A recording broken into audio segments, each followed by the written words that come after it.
Hi, my name's Michelle. You're back for part 2 of making sourdough bread, a really easy way.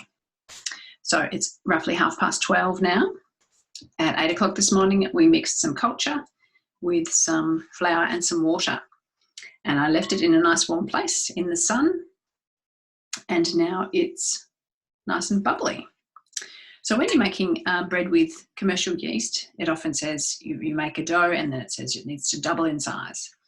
Well, this is not going to double in size because it's just water and sloppy mixture with flour, but there are certainly bubbles all through it. I will grab my camera and show you.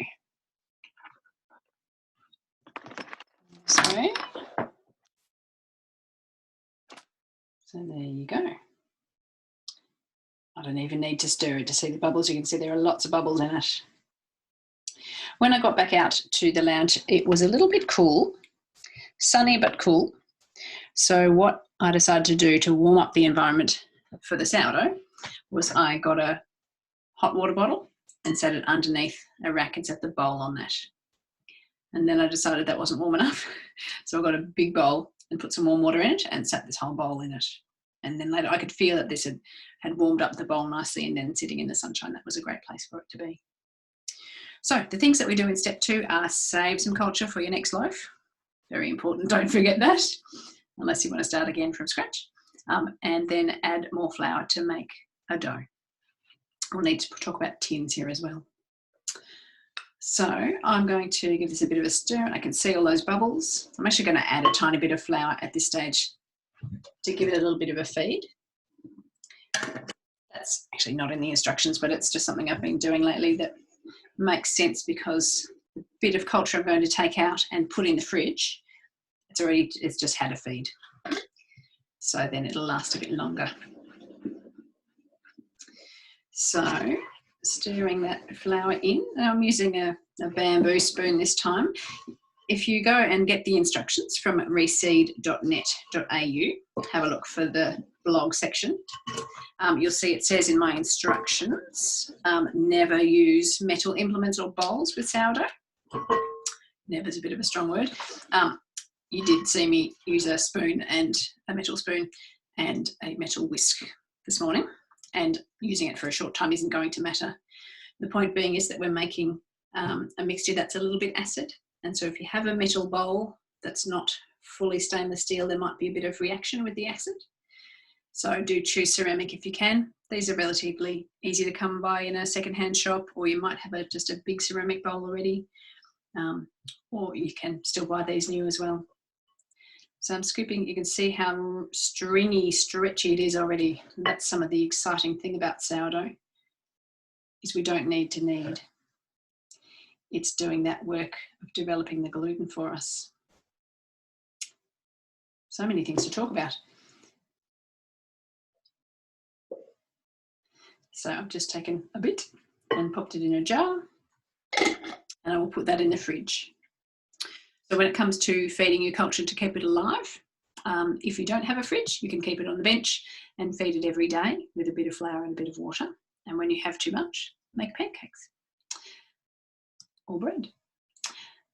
If you do have a fridge, keep it in the fridge and it'll be fine until you make your next loaf. A week, 2 weeks maybe. If you think it's not going to be 2 weeks till you make more bread, then do give it a feed in the meantime and it will be happier.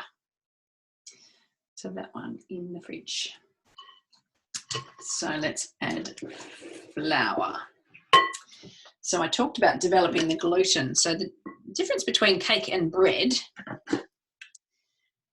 is that cake is crumbly and bread has this lovely spongy texture that holds it together. And when you're making it with gluten, that's because with a gluten-based flour, that's because of the gluten has been developed. It's a long strand. Gluten is a kind of protein, and it's a long strandy thing. And when you knead, and when the gluten gets developed, the strands kind of cross-hatch together with each other.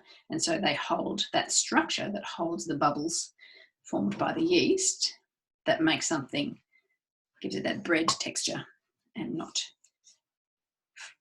a crumbly cake texture. So you ask, can I make gluten-free sourdough? I know people who do make a lovely gluten-free sourdough. I'm not one of them yet, but I do have a very gorgeous book that perhaps I can show you next time in the next section that has lots of recipes from a very interesting looking book from Chris Stafford here in the northwest of Tasmania. So in my recipe it says, add as much flour as you can comfortably stir. Some people don't like that instruction because it doesn't give them a quantity. But the point about this recipe is that you don't need to knead. You don't need to tip it out onto a floured surface and get your hands dirty with dough. If you like doing that, I'm not going to stop you. You're most welcome to keep kneading your bread, but you don't need to knead. So let me show you where we're at here. So you can see it's quite stringy. So the thing about gluten and kneading, that's the point of kneading a loaf of bread, is that the kneading action develops the gluten, which gives it the bread texture. So the exciting thing about sourdough, or this particular method of making sourdough, is it seems that the culture develops the gluten for you. I've just put some new flour in here, so that hasn't had a chance to hang out with the culture for very long, but you saw how it was a bit stringy and it's got that elastic feel that you get with a dough. Cake. You know, a cake dough doesn't do that. So that's exciting. And if you're a food chemist and you know why that is, I would love to hear your explanation of that. So as much flour as you can comfortably stir. Sorry if that's not precise enough for you. 500 grams of flour will comfortably do you one loaf. You'll see the recipe, if you've downloaded it, is actually for 2 loaves. So a kilo of flour should be right to give you 2 loaves, depending how generous you are with those things. So we need to talk tins. So if you have a real bread tin, good on you. That's exactly what you need. If you don't, when the shops are open again, try and find some of these, a bread tin that's nice and heavy. It's quite a thick side to it. The thickness of the side holds the heat and gives you the crust, gives you a nice cooked crust. If you have just like a cake tin, you can use that for the moment, but as soon as you can, go and get yourself a good bread tin. You can buy them brand new from kitchen shops, but you very likely will find them at secondhand shops or ask at a garage sale, or you might even ask at your local baker if they have any old ones. Usually they've got, this is a bakery one. You can see where it used to be connected. There were 3 of these in a row and there was a bit of metal connecting 3 of them. So they cook 3 at a time. And it obviously got pulled apart. If you can find it where it's all black on the inside, that's actually really awesome. That means it's already been cured. And so the bread just falls out when it's time to bring it out of the oven, and I'll show you that in part 4. So I've got a smaller one here, and I've got a kind of medium-sized one. So I'm going to oil the medium-sized one now. And you can just use whatever your favourite oil is. You might like to use a bit of olive oil. I've got a bit of rice, it says olive oil, but it's actually rice bran oil, which suits my household. Oh, sorry. Sometimes I heat up a little bit of ghee and spread that around. So just a dash of oil. I'm just using a pastry brush to move it around. You can use your finger if you've got a nice clean finger and you're only feeding yourself. So I talked earlier about using really fresh flour. We don't often think about it, but when you're using wholemeal flour, there's a bit of oil in the inside part, in the outside part. And so oils can go rancid with time. So like most things, the fresher the better. I don't ever bother using white flour because it's just pure carbohydrate and you've taken out all the vitamins and the minerals and the oils and the fibre. So if you can get used to using wholemeal flour for things, then do. Your body will say thank you. So that's oiled all around. Just realised I forgot another thing. I'll be back in a sec. Got the spatula. So to get the bread into the tin, it's just a matter of Picking it up, this is why I find 2 implements are handy. Go and plopping it into the tin.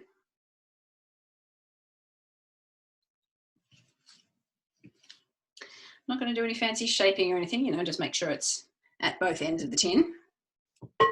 And I can just scrape it down the side.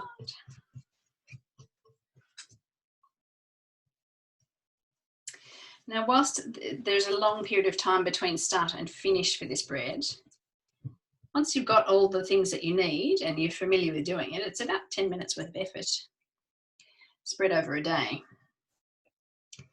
And to me, that's worth it, to have fresh, organic, local bread without any packaging, straight from my oven. So there we go. Whoop, sliding down towards you. Whoop, there we go. It's a well-oiled tin. So that's roughly halfway up that tin. I will put it in a warm place again for a few hours. My rule of thumb is 5 hours is a good amount. The fastest I've had it rise to a good size is probably 3 hours in a really warm place. And you can let it go longer. So the cooler the temperature, the longer it will take to rise and the more sour it will be. The warmer the temperature, the faster it will be to rise and the less sour it will be. So you can adjust that if you need to find the warmest place to sit it. Some people have a warming cupboard over their hot water cylinder. Some people have a sunroom, or if it's winter and you've got the fire on, somewhere near the fire. You can pop it in an esky or a chili bin if you're in New South Wales, in New Zealand I should say, or a cool box, an insulated container, and put some warm bottles of water in there to keep the temperature constant. You may have other ways that you keep your bread warm and at a constant temperature. I just go with the season, and when it's winter it takes longer, and when it's summer it's quicker. So there are several timing suggestions on the instruction sheet. Today we're doing the one you can do in warm places, where we're doing step 1 early in the morning, step 2 around lunch, and step 3 near tea time. But it's common for me to do step 1, feeding the culture, say at night time, and then in the morning I'll make the loaves, and then I'll just bake it whenever it's ready, maybe early afternoon. Sometimes spring, autumn here in Tasmania can be a good time to do step 1 sometime in the day, in the morning or around lunch, and then do step 2, making the loaves, what we've just done, in the evening, and letting them rise overnight. So if you wanted to add other things to your bread, spices, nuts and seeds, fruit, herbs, olives, cheese, whatever you want to add, that was the time to do it at step 2. The recipe for 2 loaves, if you go and download it from reseed.net.au, what I often do with that is I'll take out the first loaf like this, and then with the dough that's left in there, I'll add some cinnamon and some mixed spice, some sultanas and some sunflower seeds, sometimes a little bit of honey or a bit of malt, barley malt is nice, or molasses. Stir that in and then put that in the second tin, and so I've got 1 plain loaf and 1 fruit loaf, and that's a very yummy combination. While I was out, I went and got this book that I was talking about, Promise and Fulfillment, Formulas for Real Bread Without Gluten by Chris Stafford. So I haven't got into trying these yet, but there are recipes in there for sourdoughs without gluten. So it's time to cover my bread again. I choose to use the same, I have like a bread covering cloth, this particular one.